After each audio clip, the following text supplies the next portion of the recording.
வணக்கம். என்ன செய்தி பார்க்க போகிறோன்னு கேட்டிங்கன்னா, கோட்டை விட்ட உளவுத்துறை, தமிழகத்தில் வெடித்த மாணவர் புரட்சி, விஜய் ஆட்சியை ஒழிக்க சதி திட்டம். என்னையா சொல்கிற, உண்மைதானா அப்படின்னு கேட்பீங்க. ஏற்கனவே பல பேர் சுட்டி காட்டியிருக்கின்றார்கள். உளவுத்துறை ரிப்போர்ட்டை நேரடியாக முதல்வர் கைக்கு போகாமல் யாரோ இடையில் 2 பேர் வாங்கி படிக்கிறாங்க. அதனால் தமிழகத்தில் என்ன நடக்குது என்பதை பற்றி முதல்வருக்கு தெரியவே இல்லை.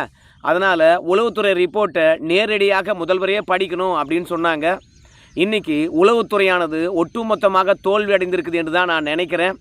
அதனால்தான் இந்த ஆட்சிக்கு எதிராக மாணவர் போராட்டமானது வெடித்து கிளம்பி இருக்கிறது. ஆனால் பகிங்கரமாக குற்றச்சாட்டு வைக்கலாம், இதுக்கு பின்னாடி நிச்சயமாக திமுக இருக்குது என்பதில் மாற்று கருத்தே கிடையாது. என்ன செய்ய போகின்றார் முதல்வர்? புரட்சி பற்றி எனக்கு தெரிந்த விஷயத்தை உங்கள்கிட்ட கொண்டு வந்து சேர்க்கின்றேன். பார்த்துட்டு கமெண்ட் பண்ணுங்கள். ஆனால் அதற்கு முன்பாக இது வரைக்கும் நம்ம சேனலை நீங்கள் சப்ஸ்கிரைப் பண்ணவே இல்லையா அப்படின்னா சப்ஸ்கிரைப் பண்ணிக்கோங்க, கொஞ்சம் சப்போர்ட் பண்ணுங்கள். முதல்ல நான் ஒரு வீடியோ தரேன், பார்த்துட்டு வாங்க. என்னோட ஆர்கானிக் வியூ தான் நான் பேசுவேன். எவனும் சொல்லி நான் இங்கே வரல, நானா வந்திருக்கேன்.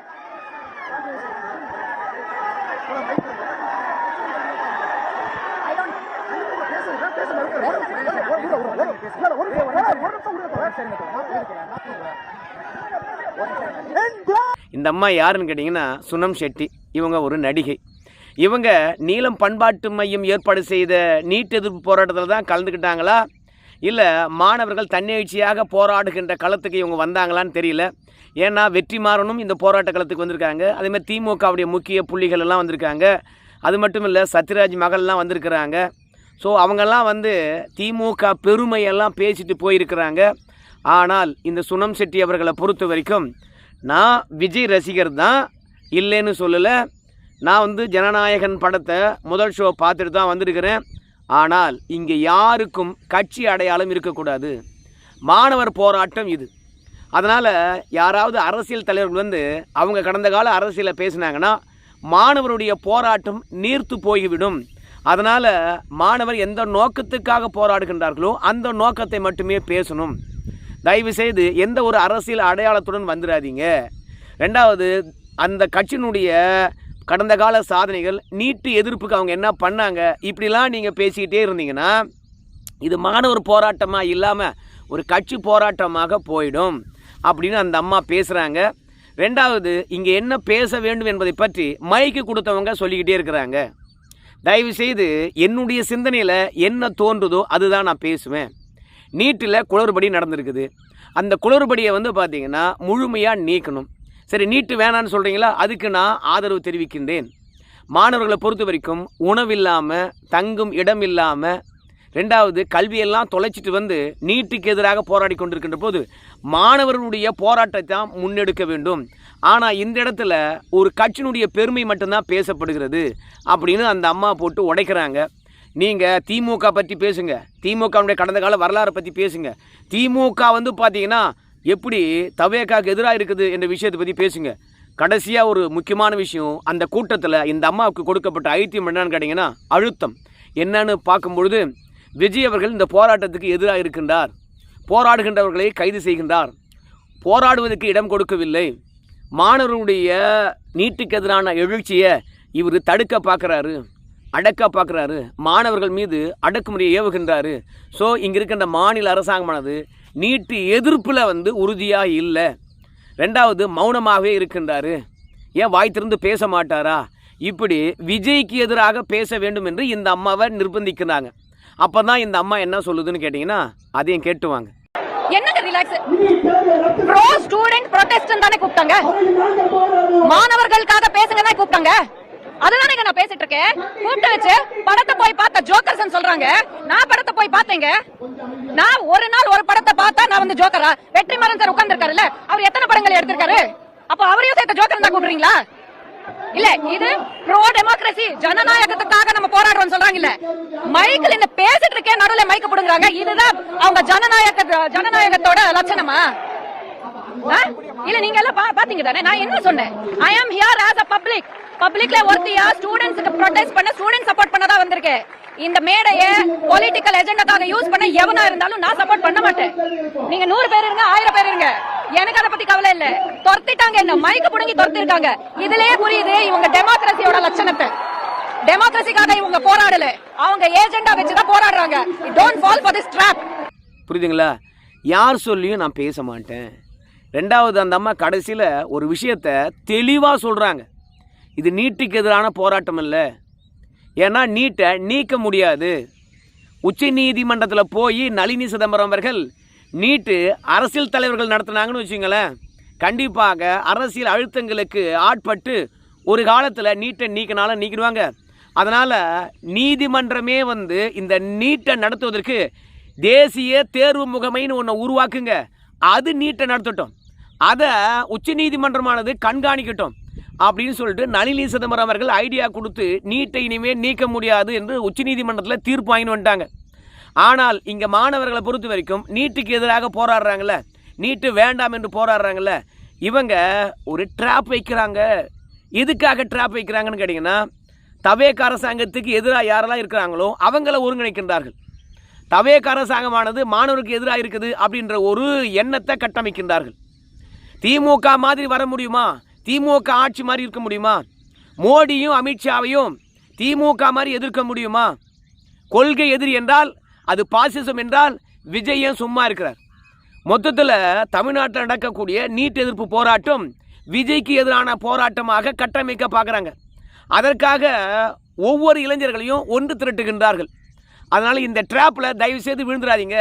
நீங்களாம் என்ன நினச்சிட்டு வரீங்க, அடடா நீட்டை நீக்கிறதுக்காக தான் இந்த போராட்டம் நடக்குது அப்படின்னு சொல்லிட்டு வருவீங்க. சத்தியமாக இது நீட்டுக்கு எதிரான போராட்டம் கிடையாது. நீட்டுக்கு எதிரான போராட்டத்தில் ஸ்டாலினுடைய புகழ்பாடுகின்ற பெரும்புள்ளிகள் எதற்காக வரணும்? வந்த உடனே ஸ்டாலினுடைய புகழை எதுக்காக பாடணும்?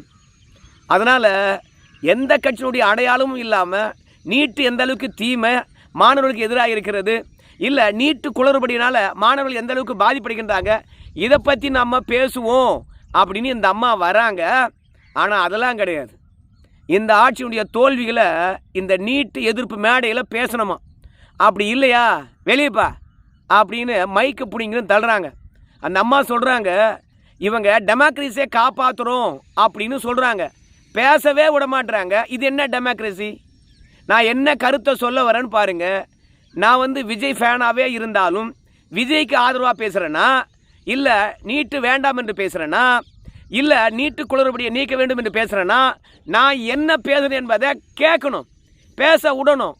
ஆனால் நான் வந்து முதல் ஷோ பார்த்துட்டு வந்திருக்கேன் ஜனநாயகன் என்று சொன்ன பிறகு உடனடியாக நாம் ஜோக்கரம் சினிமா பார்த்துட்டு வந்திருக்கின்ற ஜோக்கரம்.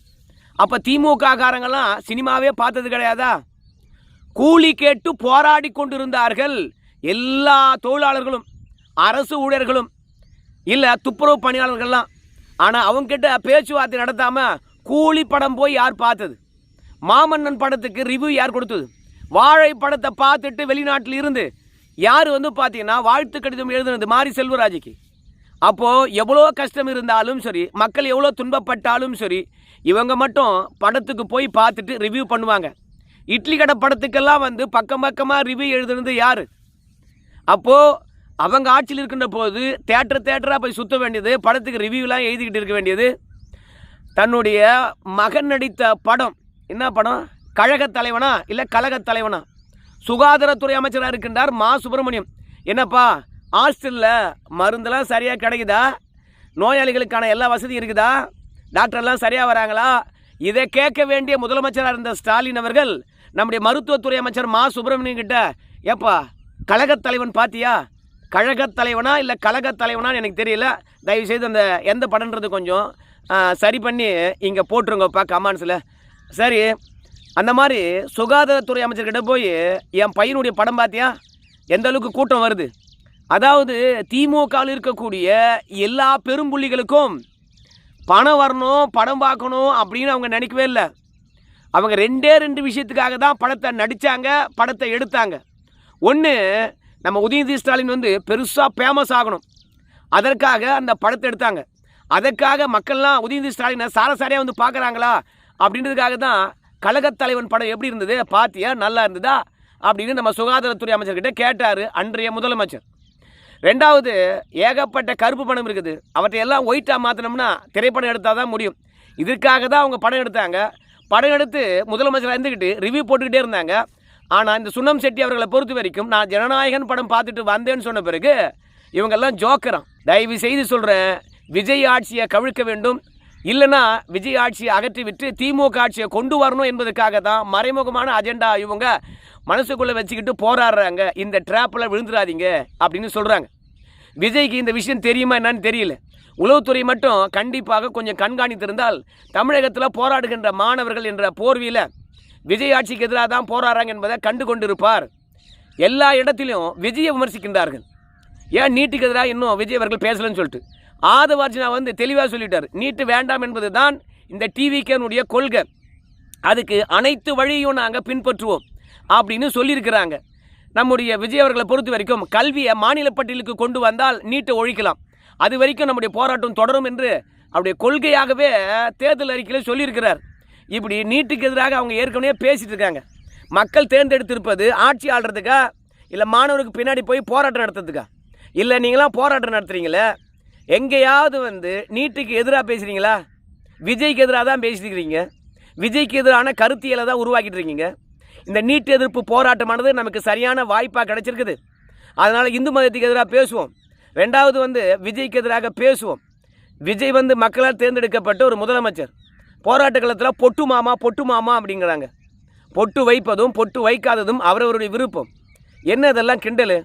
அதனால் என்னை பொறுத்த வரைக்கும் இன்றைக்கி தமிழ்நாடு முழுவதும் ஊடகமானது நீட்டுக்கு எதிர்ப்பு வலுத்திருக்கிறது. ஆங்கங்கே மாணவர்கள் கல்லூரியிலும் கல்லூரி வாயிலிலும் சாலையிலும் போராட்டம் நடத்துகின்றார்கள். காவல்துறை அராஜகம், கைது செய்கிறது அப்படின்னு சொன்னாங்கன்னா நிச்சயமாக இது வந்து நீட்டுக்கு எதிரான போராட்டம் மாதிரியே தெரியல. மொத்தமாக வந்து பார்த்திங்கன்னா விஜய்க்கு எதிரான ஒரு கருத்தியலை இந்த போராட்டத்தின் மூலமாக உருவாக்கிட்டோம்னா அடுத்து வருகின்ற இடைத்தேர்தலையோ அடுத்து வருகின்ற உள்ளாட்சி தேர்தலையோ திமுக வெற்றி பெற்றுவிடும். திமுக இடைத்தேர்தலை வெற்றி பெற்றால் கூட இந்த ஆட்சியை கவிழ்த்துடலாம். ஏன்னா திரை கவர்ச்சியின் காரணமாக விஜய்க்கு ஓட்டு போட்டுட்டாங்க. மீண்டும் இப்போ பாருங்கள், திமுக வெற்றி பெற்று விட்டது. டிவிகேவுக்கு சொந்த பலமெல்லாம் கிடையாது, அவங்களுக்கு என்று வாக்கு வங்கி கிடையாது. ஆனால் தான் இடைத்தேர்தலே தோத்துட்டாங்க. இடைத்தேர்தலுடைய வரலாறு என்ன? ஆளுங்கட்சி வெற்றி பெறும் என்பது தான் இடைத்தேர்தலுடைய வரலாறு. ஆனால் இடைத்தேர்தலே ஆளுங்கட்சி தோக்குதுன்னா பொது தேர்தலை நிச்சயமாக ஜெயிக்காது அப்படின்னு ஒரு கருத்தியலை உருவாக்கி விஜய்க்கு யாரெல்லாம் ஆதரவு தருகின்றார்களோ அவங்கெல்லாம் திரும்பி எங்கே போயிடுவாங்க? திமுக உடனே போயிடுவாங்க. அப்புறம் ஆட்சியை கவுத்துடலாம். அதுக்காக தான் இது இடைத்தேர்தல் பிரச்சாரமா இல்லை உள்ளாட்சி தேர்தல் பிரச்சாரமான்னு தெரியல. ஆனால் நிச்சயமாக விஜய்க்கு எதிரான பிரச்சாரம் தான் தமிழ்நாட்டில் நடக்கக்கூடிய நீட் எதிர்ப்பு போராட்டம். உளவுத்துறை கண்காணித்திருக்க வேண்டும். இல்லைனா இந்த போராட்டத்தை ஒடுக்குகின்ற வழிமுறையை இப்போவே கையாண்டு இவங்களுக்கு அனுமதி அளிக்கக்கூடாது. போய் படிங்கடா, மாணவர்களாக இருந்தால் போய் படிங்க. ஏன் இதை நான் சொல்கிறேன்னு கேட்குறீங்களா? நீட்டு எழுதி பாஸ் பண்ணி போனான் பார், அவனெல்லாம் கூப்பிட்டு நீட்டு வேணுமா வேணாமா, கஷ்டமாக இருந்ததா இல்லையா அப்படின்னு ஒரு வார்த்தை நீங்கள் கேட்டிங்கன்னா எந்த ஒரு நீட் எழுதி பாஸ் பண்ணி போனவனும் சாமி ஏழை பாழ, நான் வந்து பணம் இல்லாமல் படிக்கிறேன், புரியுதா, அதை கெட்டு விட்றாதீங்க அப்படின்னு வெற்றி பெற்றவர்கள் எல்லாருமே நீட்டு வேண்டும் என்று சொல்கிறாங்க. ஏழை பாழைகள் நீட்டு வேண்டும் என்று சொல்கிறாங்க. ஆனால் காலேஜ் வச்சு நடத்துகிறவன், ஏற்கனவே கட்டுக்கட்டாக இந்த எம்பிபிஎஸ் சீட்டை பணத்துக்காக விற்றவன், என்னங்க அவனுக்காக தான் இவனுக்கு போராடுறானுங்களோ, அவனுடைய பணம் கொடுத்ததுனால தான் இவனுக்கு போராடுறானுங்களோ அப்படின்ற எண்ணம் மட்டும்தான் இருக்குது. அதனால் எவன் மெடிக்கல் காலேஜ் வச்சுருக்கானோ அவன் மட்டும்தான் இந்த நீட்டு வேணான்னு சொல்லுவான். அவன் தான் இவனுங்களுக்கு பின்னாடி இருக்கின்றானோ அப்படின்ற எண்ணம் மட்டும் தான் நமக்கு இருக்கிறது.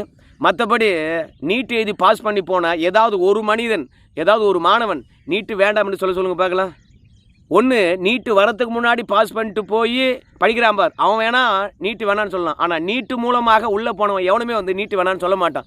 அதனால் அறிவிலி கூட்டங்களை தயவு செய்து விஜய் அவர்கள் கட்டுப்படுத்தணும். இல்லைனா இந்த ஆட்சிக்கே வேட்டு. உங்களுக்கு எதிரான ஒரு கூட்டத்தை தான் உருவாக்கிட்டு இருக்காங்க, ஒன்று திரட்டி கொண்டு இருக்கின்றார்கள். புரிஞ்சு கொள்ளுங்க. உளவுத்துறை உங்ககிட்ட இந்த ரிப்போர்ட்டை தரலையா? புரிஞ்சு கொள்ளுங்க. நன்றிங்க.